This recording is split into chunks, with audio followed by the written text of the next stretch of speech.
All right, everybody. I think we're good to go. I think we are live. How are y'all doing? Merry Sarksmas to all who celebrate. Yeah, good signing day. Fairly uneventful. Pretty.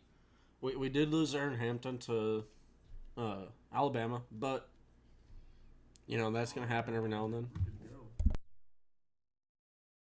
How are y'all doing?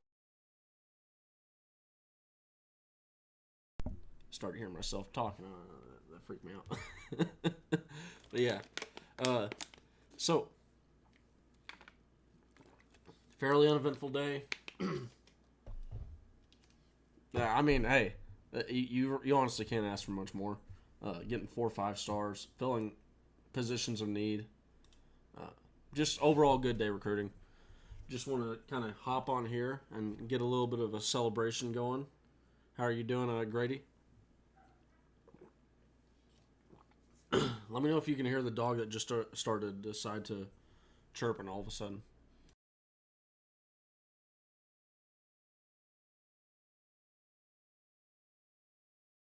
Yeah, I mean, look, the Hampton thing, that specifically reminds me of Jatavian Sanders.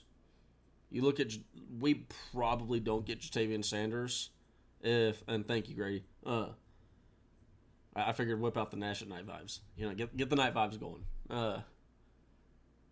Hey, yeah, look, the New Orleans vibes. Look at this. I also got this one in.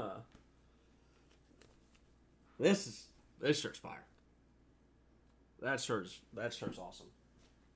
Yeah. I stocked up on my Sugar Bowl gear.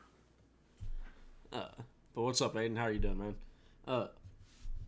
But yeah, this just reminds me of Jatavian Sanders. If you think about it, we probably don't get Jatavian Sanders if we say, hey, you come to Texas, you're playing defensive end. Probably the position he's better in. Probably the position we needed more. But again, he wanted to play tight end.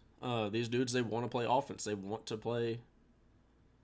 Like they want to get on the field and they want to produce. They want like that. It's like, if anybody played baseball, it's like going and practicing ground balls versus practicing, in the batting cage and whatnot.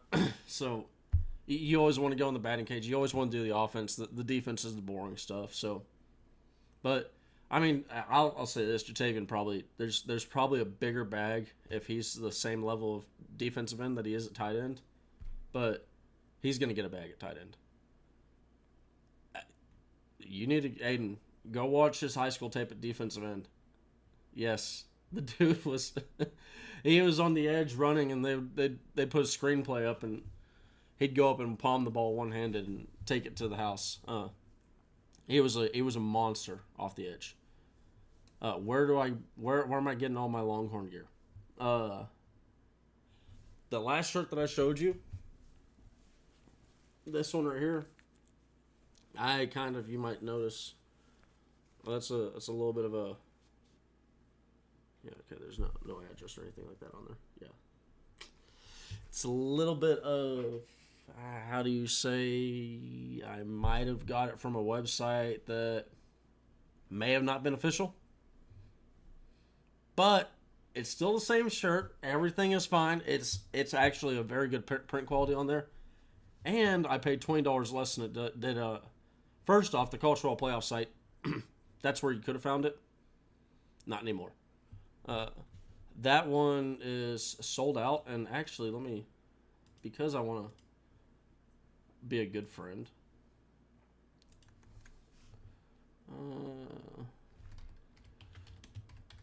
Sugar Bowl. I'm trying to see if I can see what I typed to. Okay, yeah. Type in, if you want to find that one, okay? Type in Playoff 2024 Sugar Bowl head-to-head gray t-shirt. And then it does not hurt to type in Texas and Washington after that. Yeah, it's just $20 cheaper. Print quality is the same. I was worried about, is it a scam? Is it going to even show up? Whatnot. It did. So love that. If you're talking about Longhorn, you're behind me. The best way that you can do this is Elite Sports Memorabilia. They are. It's not the sponsor of this show. I don't have a sponsor for this show. But they are the sponsor of. Oh, in here. Hold on. Let me just. They are the sponsor of my morning show that I do with the Orange Bloods. And that's where a lot of these, like, majority of these jerseys, probably like 3 or 4 of these jerseys haven't come from Elite Sports Memorabilia. But if you want Elite Sports Memorabilia, this is the QR code right there. Scan that QR code, and you'll be able to. The Baron jersey, I got that one off eBay. But Brooks, Sweat, let me see. Sanders, Johnson, Nair, I think Worthy, and then a couple other ones. But a lot of these guys are actually on the roster. But I was getting jerseys off of Google and eBay mostly before, but then I started to get a lot more from him. And he's also got some baseball jerseys too. I got some really cool ones. I can't wait to pull them out. Yeah, ESM is on Facebook. But they are where I get most of my stuff. And there's a couple I just ordered. Look, this is not just a sponsorship thing. This is I actually go out and I buy his stuff all the time. We're gonna see if by Christmas I might have some jerseys down there that I'm gonna open up on Christmas, or potentially if it's in time on Thursday, so tomorrow. Nah, it's not. I'm not gonna be able to get it tomorrow. So it's not gonna happen on the Orange Blood show. But I'm planning on going live every day, including Christmas. I plan on being live on Christmas Day. I'm gonna be opening up some jerseys. It's a little bit of surprise. I'm gonna be revealing the new jerseys that are going up on my wall, and a little what I've been trying to shoot for with this thing right here is I've been trying to do a checkerboard pattern. So you can see there's supposed to be an orange one in between those. I can put the Brooks jersey right there. I'm going for a checkerboard pattern, and I will finally be able to achieve it. So I'm really happy about that. And in a numerical order. Any word with Dalen Evans? To be honest, I don't know. And I'll go and look right now, see if I can find anything. But this is my day, man. Okay, I always talk about how I don't follow recruiting. Recruiting is just too much these days. Kids flipping, like y'all talked about Aaron Hampton, how many times he flips. I didn't even know he flipped once. Okay, that's how little I follow it. But when a guy signs on the dotted line, that's when that's the commitment right there. Okay, that's what we call commitment. Dalen Evans, A&M commit tells me how he will not be signing today. Okay, so if he's an A&M commit, and he also retweeted some Texas basketball commit stuff. Okay, hey, you know what? I'll say this just from 30,000 foot view. A guy that doesn't know a damn thing about what's going on, I think that might be a good sign for Texas. I mean, you'd want if it were a Texas deal where it's like, hey, this is a Texas commit and he hasn't signed today.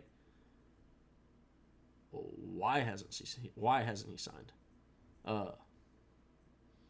Is it a case where, I mean, because if you're committed, you're committed. You know, like you're good to go. Give me the damn paper. Or where's the pen at? Right? Ty Anthony Smith. Yeah! Love that. I heard a lot of good things about Ty Anthony Smith. And yeah, hey, Paxton. I'm starting to agree. Like I'm really starting to agree. Because I don't look, burnt orange glasses probably, okay? But I'm feeling like these defensive backs are going out there and they're going to go out there pissed off. Because all everybody has said is how, oh, these Washington defensive backs, oh, they're gonna, or the Washington wide receivers and Penix, so they're gonna tear up our defensive backs. I don't know.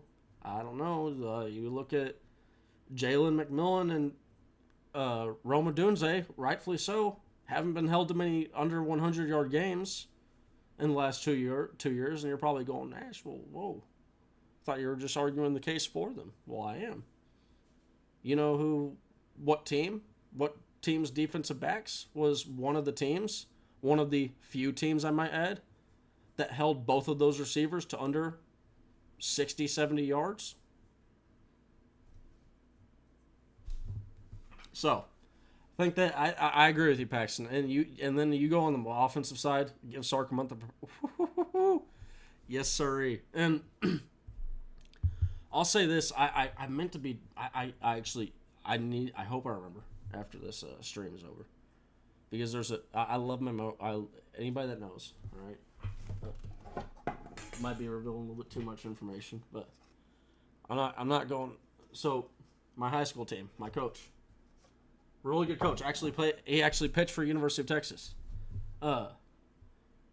Minnesota man, big hockey guy, and he goes and he would always talk about the movie Miracle, and he'd always play that movie for us. And there's a scene where Kurt Russell, he goes and he bring the guy that Kurt Russell was playing. I'm blanking on the coach's name, but Kurt Russell, the guy that he's depicting, he goes and he says, "Hey, you know what? It's Herb something, Miracle movie coach, Herb Brooks. Okay, Herb Brooks. So Herb Brooks, one of the best coaches, and across all sports. Like there's just landmark coaches that exist. Noggy Urito for baseball is one of them. Herb Brooks is certainly that type of guy. Very, very good coach. And Herb Brooks, one of the things that he did, now I don't know if it was just Hollywood, but I believe this was real. He brought in a dude towards the end of they were getting ready to go play Russia. You know, a big season. It's like a crescendo going up. Well, Herb Brooks brings in an all-star from Minnesota. He was a coach at Minnesota. He's bringing in a guy late, a college all-star. And not going to go too deep into the movie, but these are a bunch of scrappy guys that have made up a team, and they've done a bunch of conditioning. It's just grinding. The culture. The team is set now. They kind of the three leaders are like, hey man, this isn't cool, right? They pull Herb Brooks off the bus, and they're like saying, hey, what the hell's this dude doing here, right? Like, we're a family, right? And then Herb Brooks, it was one of those moments where it was probably him intentionally doing something to create some bonds. Not going as far to say Steve Sarkisian was intentionally doing that with the saying, hey, let's get these early enrollees practicing with us during the bowl practices. Not saying that. But what I am saying is that maybe the team had a similar experience as far as like a leadership, like this is a similar message that we can take away, saying, hey, this is a team, right? Like this is a legit team that is not there might be individually good football players on this team, but there's no individuals, you know. That's just the vibe that I get from that. When the leadership, and for those that don't know, what I'm talking about is the leadership council. Steve Sarkisian, he said, hey, look, we're going to have early bowl practices, and early enrollees are going to be able to play in these. They're going to be able to participate in these practices.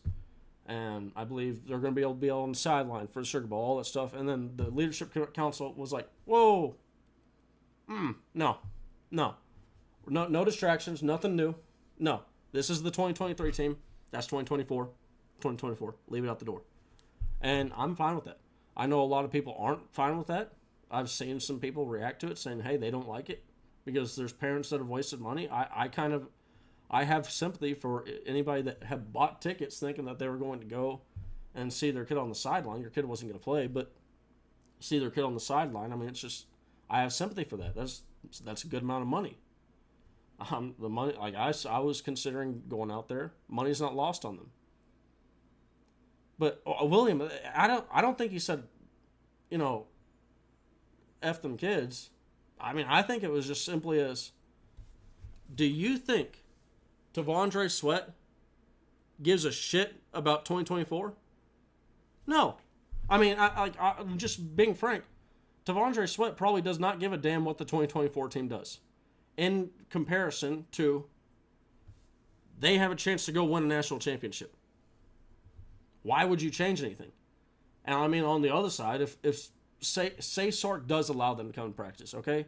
Say Sark does allow them on the sidelines at the Sugar Bowl. What if we lose versus Washington? Then the narrative, then the story can turn into, oh, well, maybe they were a distraction and maybe they were what caused Texas to lose. So there's multiple ways that you can look at it, but the players. But I mean, still, I know people are like, well, these are the guys that they recruited and all that stuff. They've been with they've been with these guys. They've been with these guys when it's all easy, when you're on a recruiting trip and everything is meant to be perfect for you. What about when you're puking, right? What about when you're sweating and it's your 100th day of waking up at 6 a.m.? What about those days? Do you know the guy then? No, you don't. It's a different. When you suffered through with people, there's a different bond that gets created, and you're just not going to get that. So that's kind of where I stand on that team, and to go off of where I'm starting to Paxton. Yeah, that's one of those things that it might be one of these it might be a cliche thing that I'm making way too much of a big deal, but man, I think that just tells me what type of team we got, and really the togetherness that they have. And to go off what Caleb Peralta is saying right now. Okay, Caleb, beautiful. Thank you for getting me right back on. This is we're supposed to be talking about. Now, this is kind of related, but supposed to be talking about the playoffs. Where are we at here? Okay. Alex January. Mr. January. There's a tweet that I'm I had this. I thought I had it bookmarked. I did not, but I did quote tweet it, and here we go. All right. So give me one more second here. My group. Add. Window capture. Okay, there we go. Alrighty here. So Real Analytics, for those that don't know, they are AI powered company. Basically, they just do statistics like speed and all that stuff and athleticism scores. Alex January, and we will. Okay. Boom.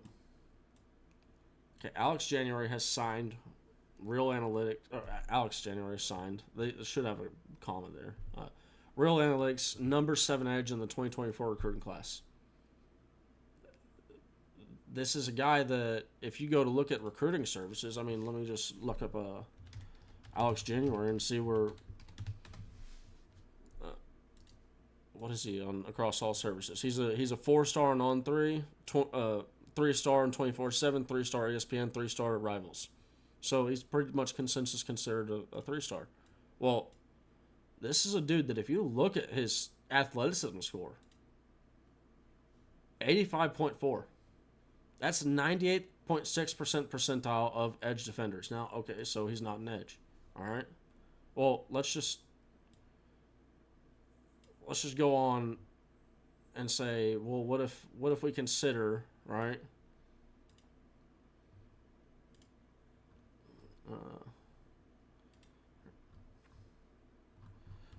What if we consider him to be a linebacker? Because, I mean, it does not, at this point, anything in the front 7 department, I think we can all agree that linebacker is the most athletic that you could be of a defensive tackle, of a defensive end, and a linebacker. The linebacker position is going to be, that's the one that you're going to be the best at. Well, if you go and you look at this, look at just Jaden Brown. Who's Jaden Brown? Don't know. Don't care. A 2.5. Worse grade than January did. Than had. That's 96.9 percentile of linebackers. I mean, so no matter what way you cut it, it does not matter. Does he play defensive tackle, defensive line, anything on the defensive line? He's a top, percentile dude, and among all the guys that are out there. Does he go play linebacker? Top percentile dude of all the guys that are out there. So this is a guy that certainly has the athleticism, and if this coaching staff has shown us anything, they have the ability to, develop guys.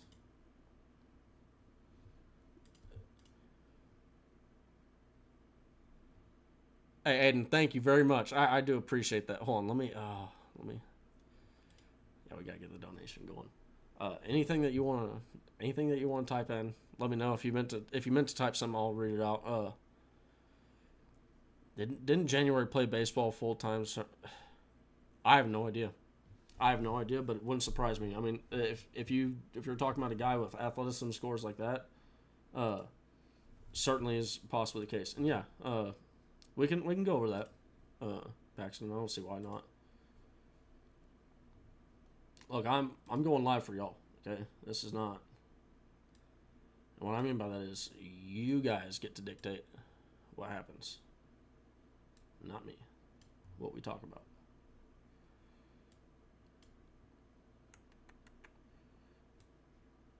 I know what's best, and I'm going to talk about it. I'm trying to get this to where I can. Okay. Whatever. All right. Let me. Give me 5 seconds here. Hold on. Let me.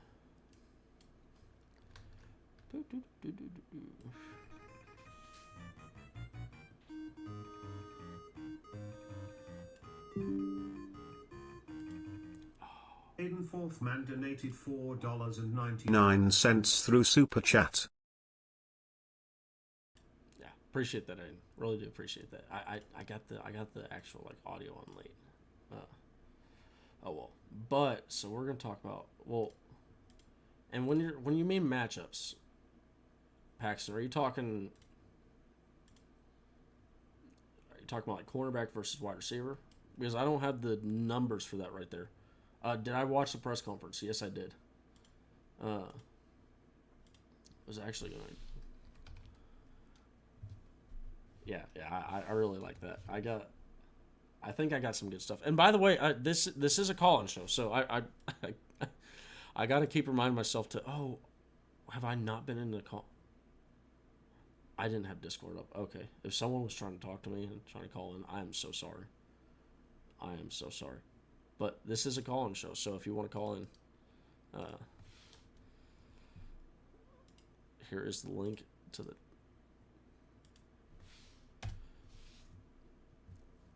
Yeah, Paxton, so real quick, I don't have specific,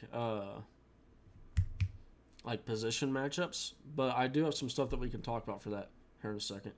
And then, yeah, I was going to go over some of the Steve Sarkisian stuff at the press conference because, man, there was a couple things that he talked about, and I'll say this. If you heard Steve Sarkisian, I know there's been some bug going around. There's been a little bit of flu stuff going around, but I think he was chewing some people's asses out.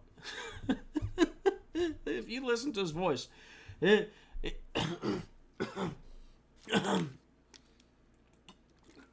so today in practice, yeah, I mean, I think Sark was getting after it, man. Look, bowl season is here, okay? National championship season is here. We're trying to win a natty here. Yeah. I also do. I love how all year long it's been okay, we can like briefly, we can vaguely talk about these guys, right? But we can't mention their names. Now he can mention their names. Can we get rid of that charade, right? Like when the guy's clearly talking about it. Yeah, I know you're talking about, but I can't mention his name, right? Big recruit that we just got. Big recruit. Uh, yeah, it's just a bunch of dumb stuff.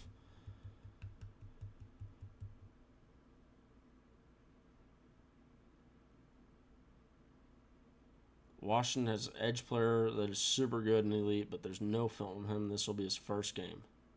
If this is going to be his first game, like, are you saying his first college football game versus Kelvin Banks and Christian Jones? Or Christian Jones? I mean, good luck. I don't give a shit how much talent you got. Them dudes are good. Okay, them dudes know how to play football, and yeah, I'll just say good luck. I mean, you go and you look at to go with what Paxton said here, and we'll go over Sark's press conference stuff after this. Give me 5 seconds here. I'm trying to get to the screenshots. Any second you want to go. There we go. Alrighty. So we'll just look at this half by half first. That way I can actually make it big. We got here. Hold on. We got a caller. How are you? How are you doing?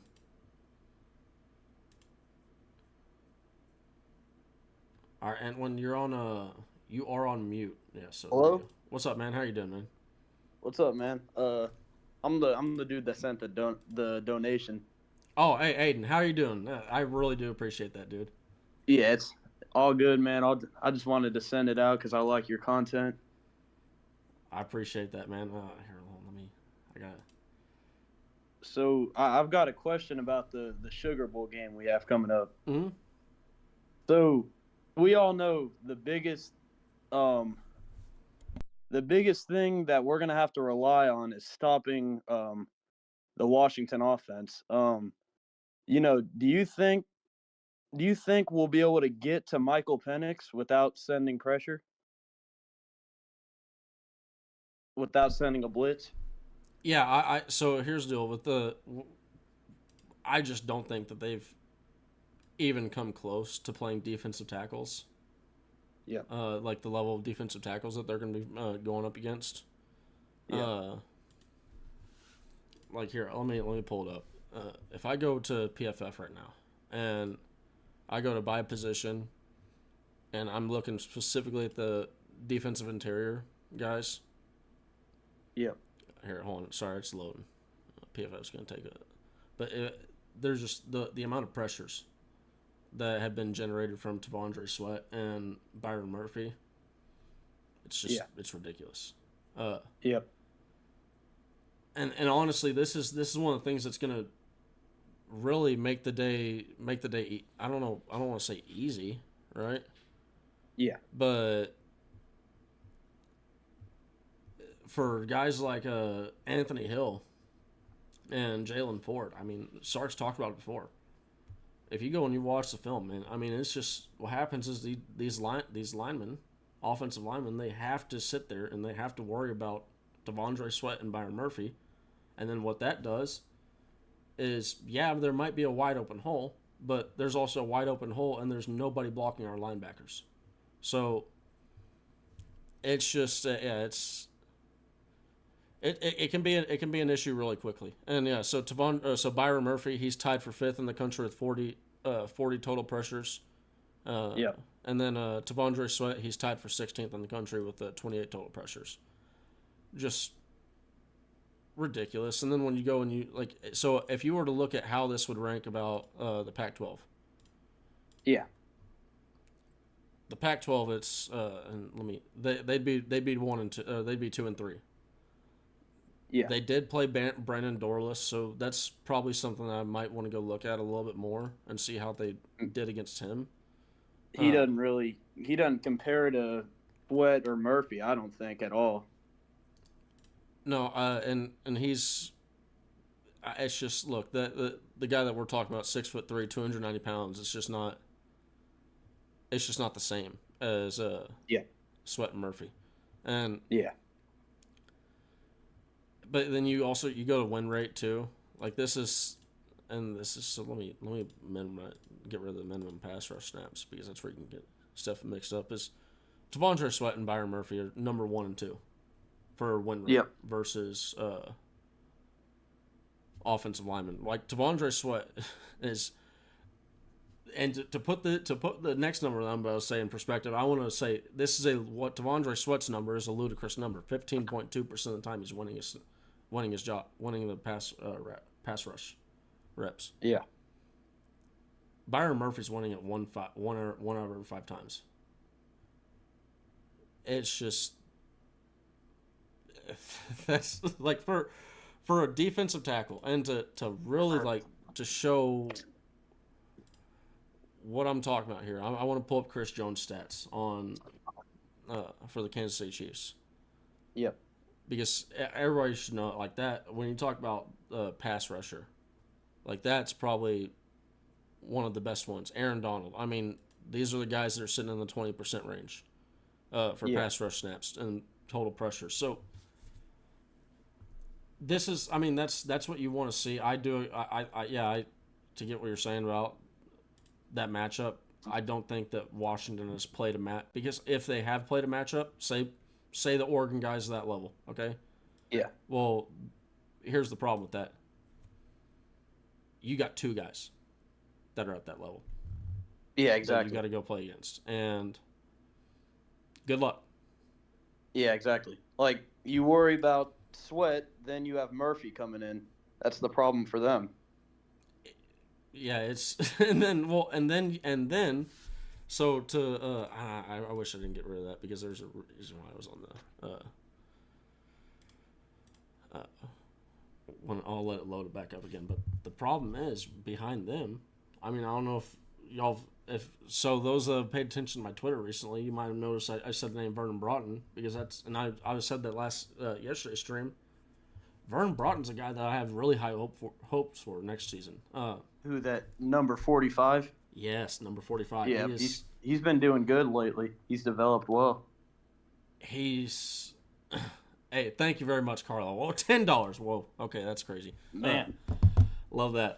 But yeah, I mean, yeah, hey, like Vernon Broughton is he's one of the he's a perfect underrated guy, right? He actually moves bodies surprisingly well. But so you go and you look at that, you add Vernon Broughton in, then you also add in a guy like that we've seen more consistency out of this year, and Alfred Collins. Like this is the funniest thing is when you go to look at just pass rush grades. So I'll be the first to say grades are kind of PFF grades can be, sometimes, but 91.5 Byron Murphy, 85.4 T'Vondre Sweat, 81.2 Alfred Collins. Texas has the 3. If you were to look at the Pac-12, Texas has the 3 best pass rushing defensive tackles. Yep. It's just, this is. I think that's a really good point, and that's something I'm gonna. Hold on, I'm gonna let that go. Pretty cool animation you got going there. Carla Weaver donated $9.99 through Super Chat. Love the content you put out, Nash. Man. Yeah, no, I just had to mute my mic for a second so it didn't like a robot voice sound, but yeah, and it still did a little bit, anyways. But yeah, I like that little AI voice or whatever that is, little British dude. Yeah, it sounds fun. Hey, Carla, I really do appreciate that. Thank you very much, and same for you, Aiden. But yeah, that's definitely something I'm going to be looking at a little bit more. Yeah. So, do you think we'll get a lot of pressure out of Burke and Sorrell this game? I think if you don't get pressure out of them, you're going to get, I don't know if simulated pressure is the right word, but because the pressure that you're going to get from Byron Murphy and T'Vondre Sweat, I think that's going to, I do think, even if they have a bad game, I think it's still going to be a good game. I mean, this defensive line, I know last year I was confident in our defensive line's ability to handle Washington's offensive line, and it was the exact opposite. But man, I'm not getting that vibe from this. This team is, they're far more physical than last year. They're different. They're finishers. I mean, yeah, it's this defensive line is legit this year, and this is one thing that I've been trying to tell people not take for granted, because I know it's real easy to have nostalgia for those 2005 and 2008 and 2009 seasons, but this defense is right up there with those, man. Yeah.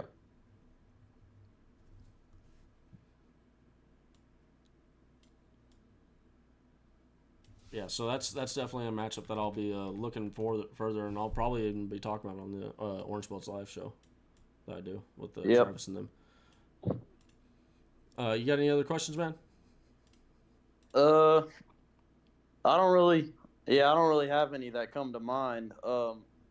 Have you got any word on Ryan Watts? I know he'll be playing, but you know how he's looked in practice, because he suffered that injury versus Tech, and I don't think he played in the Big 12 championship game. No, he didn't play in the Big 12 championship game. I don't get really any inside information. Yeah. But what I do know is, Steve Sarkisian talked about today. That was one of the things I wanted to go over when I talked about his press conference, man. The fact that we're going to be a fully healthy team. Yeah. In January. That's that's got to be a scary thought, because you look at a team like Michigan, okay? Well, they've lost one of their best offensive linemen, Zach Zinter, for the season. Yep. Now, I'll say this: Texas isn't fully healthy. He's gone. You didn't. You're on a delay, so you didn't see any point. But I just pointed to not Terrence Brooks, but to Jonathan Brooks' jersey. So, having lost him, that'll suck. But as we've kind of figured out, Baxter's kind of been a little bit of a dude. Jaden Blue's been a little bit of a disguise. Dude. Yeah, and then we just added Jared Gibson and Christian Clark. Oh my! Yeah. Like this, yeah. Savion Red, Trey Watt. You could put anyone out.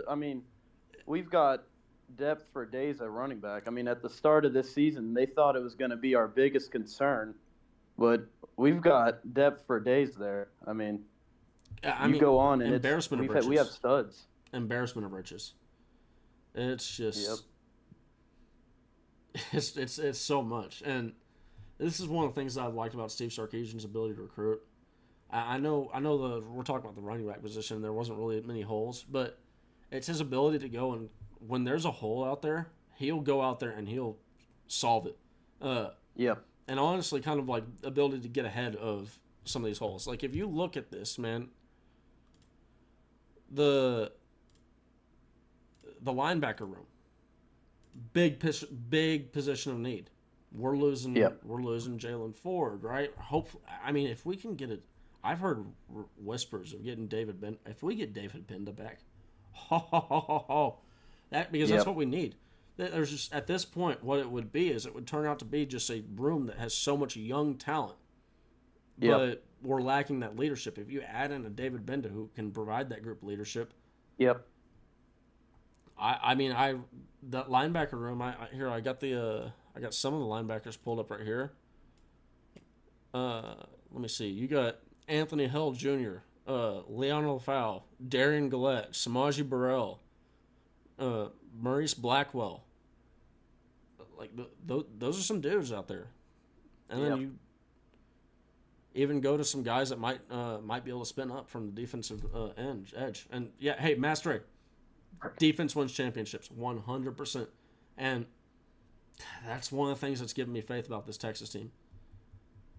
Because like I was saying about the defensive backs, man, a lot of the yards that they've a lot of the statistics that people point out to, and this is where statistics can lie.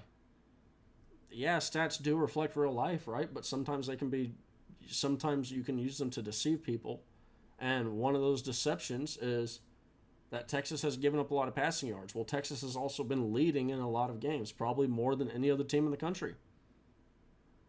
And when you do that, well, guess what? You gotta you got to pass the ball when you're down. Look at what happened with Ollie Gordon. I was so surprised that uh, what's his name, Gundy. Damn it, I meant to post a video. I completely forgot to do it. Sunday threw me off.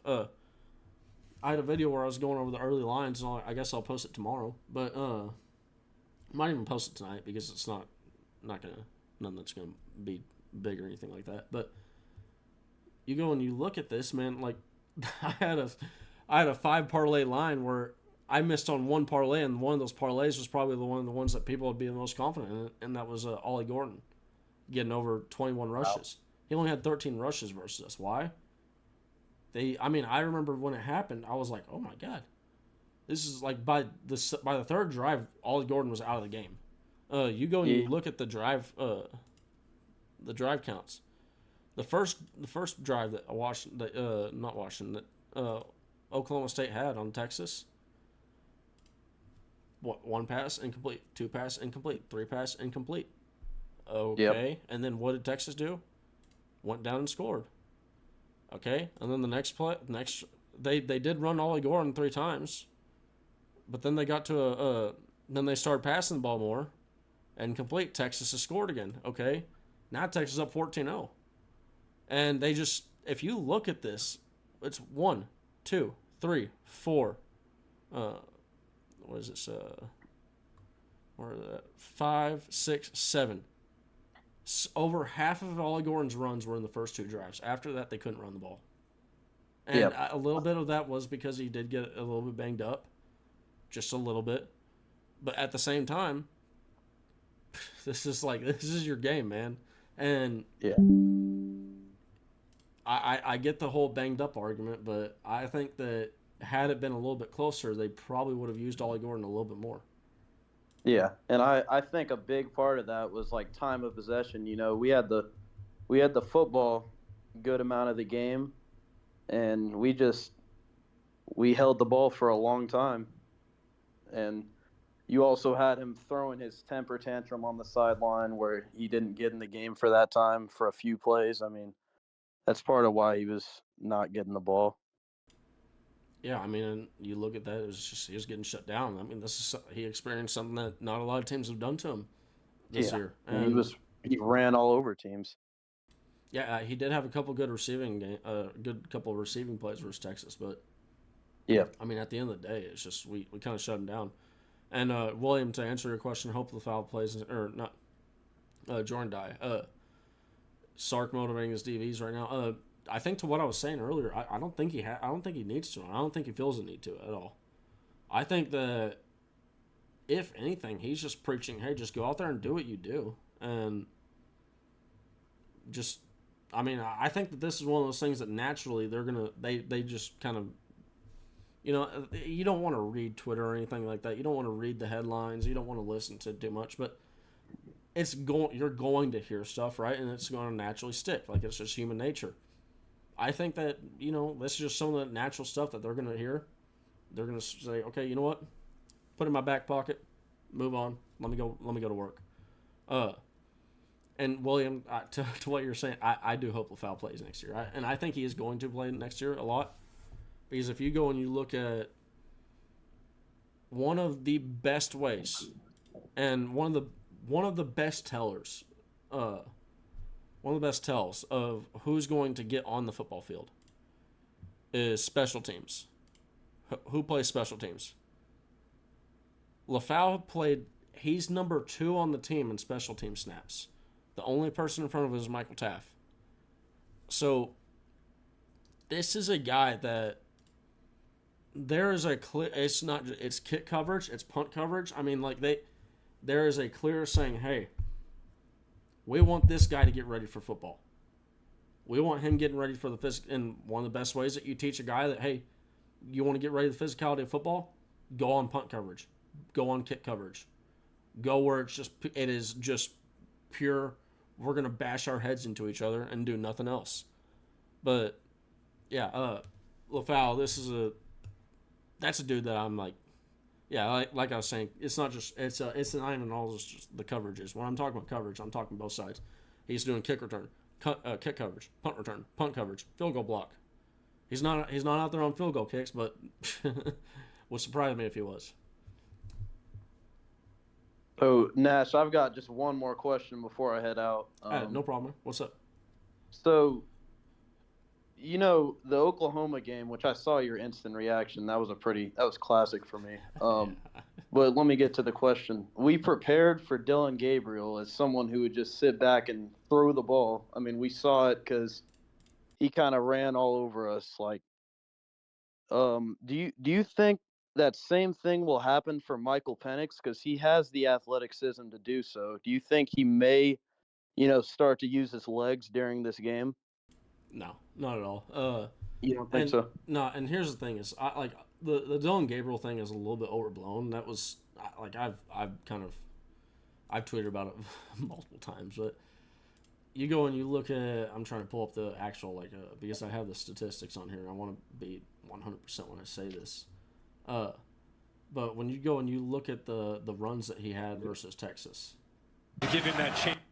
No, hold on, that was the wrong one.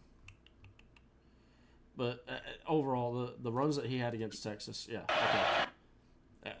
He had 59% of his rushing yards and 3 rushes.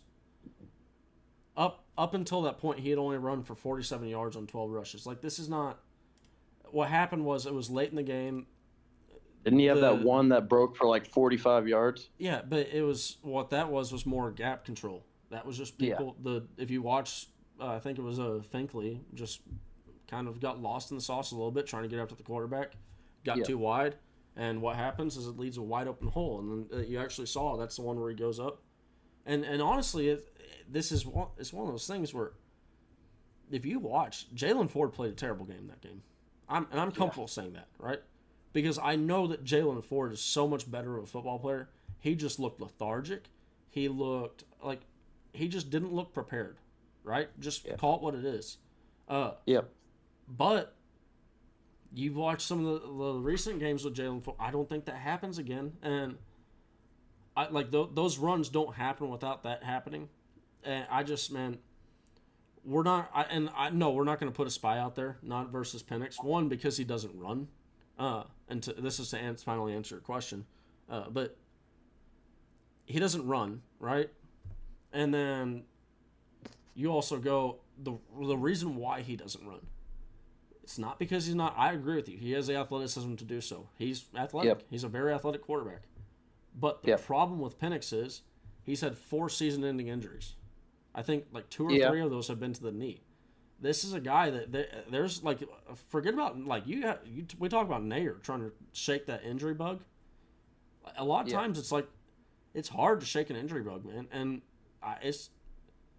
this is a deal where if you watch, I mean, even when Penix runs, it's like you can almost see it in his head. You can almost see it going through his head, the injuries, and that's why he doesn't run.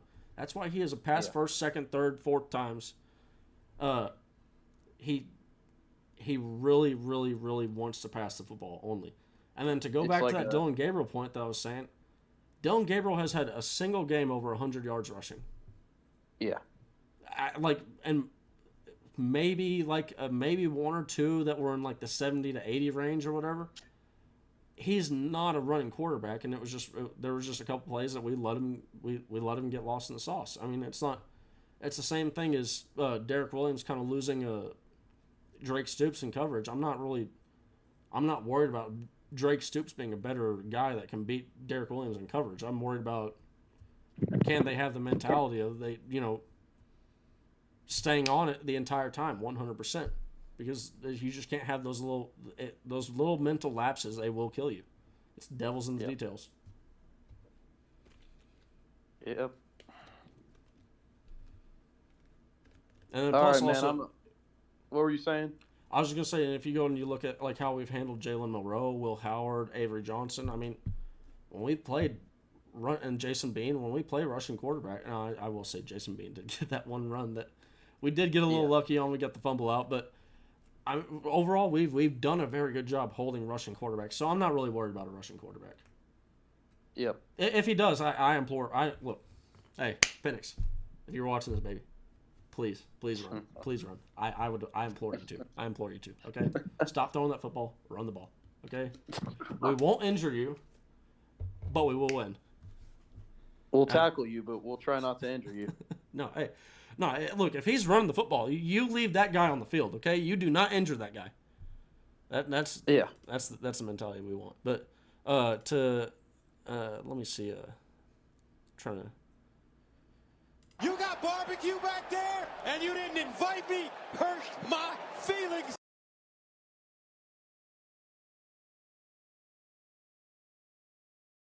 Say goodnight to this one. What's that? What's that? The thing I hear in the background. Gus Jones.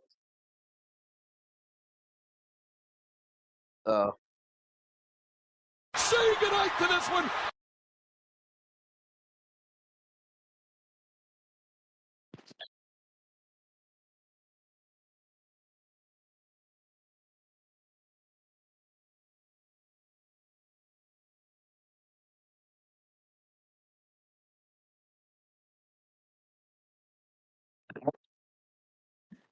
Well, I mean, he's a great receiver. We watch. Some of us may have watched him play some games at A&M, and make a good impact for them. He's a good player, but I think the locker room issues may be something you want to think about if you bring him in. What's it called? He's already been at A&M. He's picked up the culture at A&M from being on campus. So, you know, he may still have that A&M culture in his blood if he goes to Texas. So that may lead to locker room issues, I feel.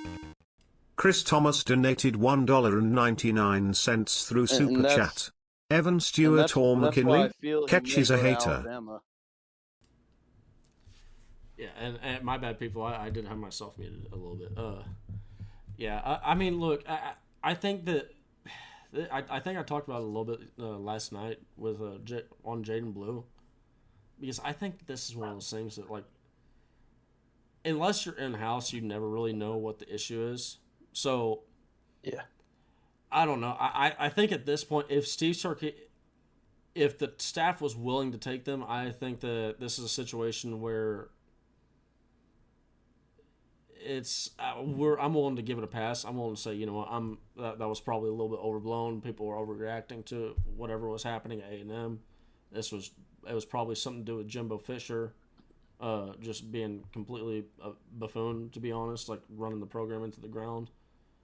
Not running A&M was already in the ground, but it ran. I mean, he did worse than Kevin Sumlin did. Look, at the end of the day, yeah, Jimbo Fisher did recruit very well, but you can tell that there was locker room issues there because people were leaving consistently. It was like people show up, then they leave. They show up and then they leave. That's not a good. High turnover is not a good sign of a company, and a good sign of employment. Now, I sometimes the turnover is not the employee's fault, and that's one of the things where, you know what, if this is a deal where Evan Stewart is allowed on the team, right? The staff says, you know what, we vetted him, he's good to go. It was probably the employer, not the employee, that was the problem. That being said, that dude's talented. That dude's talented, and you do have to wonder because, I mean, it's a deal where I feel like he'd be gone now, but I wonder if he's sitting there going, you know what, I want to go to a place where I'm going to be developed, we're going to win, and I might, like an A.D. Mitchell, like a Xavier Worthy, I certainly am capable of those 100-yard games consistently, game in, game out. But the team's usage is not going to dictate me to that level. So that's the only thing that he'd have to come down on the me part and more of the team part. You know, it's like one of those things. There's no I in team or whatever. So we'll have to see that. Y'all can hear me now. Yeah, right. Okay, yeah. and then sheep aren't allowed in the locker room. Yeah, I saw that. You know that what? Pretty... I will take that sheep though. If that sheep wants to come in the locker room, I'll take him. Yeah, man. I appreciate you for calling. If you got anything else, feel free to air it out. But again, thank you for calling. Yeah, I have nothing better to do, so I'm gonna just ask about the. I mean, we kind of talked about it in the chat, but the Aaron Hampton thing. I mean, I know I don't really care too much about it because we have plenty of 4-stars that we already have coming in for safety. How do you feel about it? I mean, that's exactly what I like. You kind of almost talked about it a little bit right there. I think that this is one of those deals where we've loaded up on defensive backs. I think that, and for all the hate that Catch gets, I think. Look, he had a great take on this earlier. He was talking about on the Orange Blitz Live show that, man, it's like this is just one of those deals where when you bring in Xavier Fulsumi I'll get that name whenever I can. Well, I haven't heard it pronounced yet, but I think it's Phil Sompi. When you get Xavier in, when you bring in Andrew Makuba, right? Like Makuba's that guy's going to play nickel back for us. When you add in a guy like you already have a Michael Taff who's been here, and he's at this point he's kind of proven himself. I know that I do have this soundboard. The shout out to Locked On Longhorns, Jonzo Ball. Where's yeah? It's Michael Taff. Played a lot of minutes. Bless his heart. I always love that one. But so you got Michael Taff. You got a guy, Derek Williams, like a legit stud. Like between Derek Williams and then you also have Jalen Gilbo as well. Yeah, Fulsumi. Okay, yeah, Fulsumi. That's what I heard earlier. Fulsumi. But so when you got all these guys, man, that's just a lot of defensive backs, right? And it gets crowded back there, man. And I think this is also like I talked about this on the open. I'm not sure if you were here for that, but it's one of those things where I feel like it's almost like it reminds me of Jatavian Sanders. Jatavian Sanders wanted to play tight end, not defensive end. And maybe had we told him saying, hey, you're only going to play defensive end, man. Sorry about it, right? That's what we want you to do. We didn't have tight ends, but we want you to play defensive end. Maybe he goes somewhere else to play tight end because he wants to play on offense. And that's just kind of what it reminds me of. He is the guy that, and also to go to what Catch said, I think that you get on the field faster as a wide receiver at Alabama than you do as a defensive back at Texas. It's just one of the unfortunate things. And also, to add another name to the list of defensive backs, Jelani McDonald. Yeah. That dude is a stud. Like, he's an athletic stud. I mean, we haven't seen him play much, but yeah, he's very athletic. Yeah, and to what we were talking about earlier. Guess who's played some special team snaps? Jelani McDonald. So yep.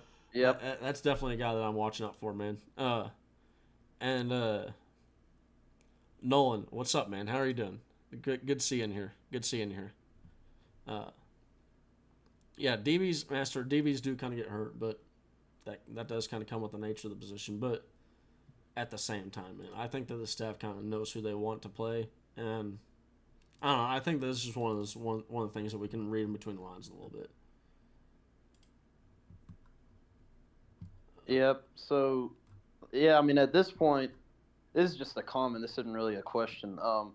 I'm at the point where I've seen, it doesn't matter how we recruit at this point. From what I've seen, if we get 3 stars and like low 4 stars, I think we'll be fine with Sarkisian and his coaching staff to just, develop them as they go, and we'll be good at that point. Yeah, I mean you're going to see it in the NFL draft. This is going to be the most Longhorns that we put in the NFL draft in a single year. So we're going to break. This year is going to break 2 records. I'm going to tell y'all right now. Let me pull up the thing for the second, the image for the second deal I'm talking about. And this might be a good thing to close on. But if you go and you look at the most that we've ever put in a single year in the draft, and I'm not counting the years that we have a 20-round NFL draft. That's not what we're talking about. Yeah. But if you go to look at the years where it's a seven round NFL draft, the most that we've ever had in a single year, and this is not the right draft that I'm talking about, but most that we've ever had in a single draft year with 7 is 7. That's the most we've ever put in one single draft year. Now, for Longhorns on a team that have been drafted, so this is across multiple draft classes, like a Michael Huff, Michael Griffin, Aaron Ross, Brian Rekpo, Cedric Griffin, Tim Crowder, Roy Miller, Roderick McElroy, Henry Melton, Brian Robeson, Terrell Brown, Frank Oakham, Roderick Wright.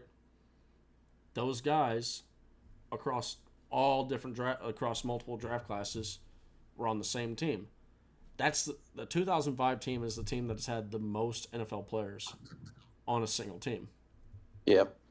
If you go and you look at this list, if you just start to, so you go to the Texas roster, okay, and you start to go one by one down the name of dudes. I mean, Anthony Hill Jr., NFL player, NFL draft. Jatavian Sanders, NFL draft. Xavier Worthy, NFL draft. And I'm feeling like we're going to be very conservative with these names here. Jonte Cook, NFL draft. Derek Williams, NFL draft. Quinn Ewers, NFL draft. Yep. C.J. Baxter, NFL draft. Adonai Mitchell, NFL draft. Ryan Watts, NFL draft. This is stuff you couldn't say when Charlie Strong and Tom Herman were our head you coach. Could not say this about Tom Herman. Because we're being conservative, we're going to pass on Jordan Whittington. Arch Manning going to be in the NFL draft. Let me go down a little bit more here. Jahdae Barron going to be in the NFL draft. Jonathan Brooks going to be in the NFL draft. Jaden Blue at this rate is going to be in the NFL draft. Yeah. I mean, where we're at, we're almost about 15. We're at 13 right here. I mean, I heard Whittington could come back because of his COVID year. He's not. I mean, that's something I was reading on yesterday. Yeah, but he's not coming back. Jalen Ford. But y'all are getting the point. Like, it's like when you go down and when you be very conservative about this. DJ Campbell. I'm gonna finish this off. I'm too invested. Cameron Williams. Let me see. Christian Jones. We're just not getting the Kelvin Banks. Let me see. And by the way, I think we're already at the most players on a single team that's ever been drafted. Baron Sorrell, Byron Murphy, Devondre Sweat, Alfred Collins. The list goes on. I mean, that is being conservative. Yeah. I did say AD Master, but so when you start, like, if you just just sprinkle a little bit of this should happen. Okay. Well, now you start to get above 20 names, and you start to get into that 25 to 30 range.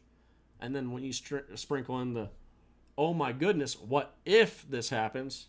There's a chance that we get to 30 plus names on this roster. And to pull up this list that I have right here, 2005, 1, 2, 3, 4, 5, 6, 7, 8, 9, 10, 11, 12, 13 on defense. 1, 2, 3, 4, 5, 6, 7, 8, 9, 10, 11, 12 on offense. That's 25 names total. This year's going to break that record. This year has a chance to. It's just because, what about the kicker, Burnt Auburn? He's going to be in. But here's the deal, Master. We're talking about drafted players. I don't know if he's going to get drafted, but and what the names that I was going over was, these are guys that I'm like, you might as well book it, right? You go put a $50 bet on them going to the NFL, and you're going to get some money back in a couple of years. But that's what I'm saying. Even if you go with that, even if you approach that list with a conservative mindset, you still get to that 25 number. And when you add in development and because that's one of the things that Steve Sarkisian's done, and I'll save the reaction. I'll react to Steve Sarkisian's press conference tomorrow. I'll have some stuff that I can pull up on here too, some quotes. But when you start to add in that development that he was talking about, man, Yeah, that's when like you really, and that's been the missing piece if you really think about it. Texas has always had the players. We've had everything. Everything has been perfect for success. The one thing that hasn't been perfect for success is the coaches and the coaching that was going on. Yep. And that's just, it is what it is. And we're seeing, like, this has been the thing that has gotten everybody so just like they can't wrap their mind, like, people have not been able to wrap their minds around for the last 10 years how the University of Texas at Austin, one of the premier places that you could ever have a football team, one of the premier football programs. I mean, just things that are, they're baked in. Success is baked in here. The ability to have success. This is not you're not building up some program in fucking Idaho. Excuse my language, but right, like this is the University of Texas, UT, the UT. When you go and you look at, people they've been like, how has this team been down for so long? How have they been, and not just down, we ran into one accidental season, one good season accidentally in 2018 when we played Georgia in the Sugar Bowl. Yeah. Outside of that, it has been just consistent, horrid, just bad play. And what that is hard to watch football. It shows the level. It shows to speak about the development. You have the entitlement gone. There's the culture gone. You look at this, like I've mentioned before, Xavier Worthy. Go watch his Washington Bowl game last year. Different, like, literally, like, I'm not even kidding. Watching that bowl game feels like you're watching a different team. It's all the same names, same players, different team. They're different. They were sloppy last year. They were making mistakes last year, and it's just like, you go, wow, you know what? That's what this was. This was a national championship caliber team that lost to Texas Tech. National championship caliber team that lost to TCU at home when they shouldn't have. TCU was a top 4 matchup, but I mean, still, people that watched that game last year know we should have lost that game. And we've taken the steps and we've made the necessary changes, and that's in development. But all right, man, I think we're gonna be ending it here. Getting a little bit late. I got to go get some chores done, but I really do appreciate you for calling in, man. And man. Also thank you for the donation too, as well. Yeah, I've got you, man. Yeah, have a good night, man. You too, Aiden. Thank you for calling in. I will be going live tomorrow if you want to call in for that too. But yep, I'll be here. And Chris, thank you as well. Evan, Stewart, and McKinley, I'll take both. Carla, love the content. Thank you very much. I really do appreciate all the support. I realize I can like these things now. Okay. All right, everybody.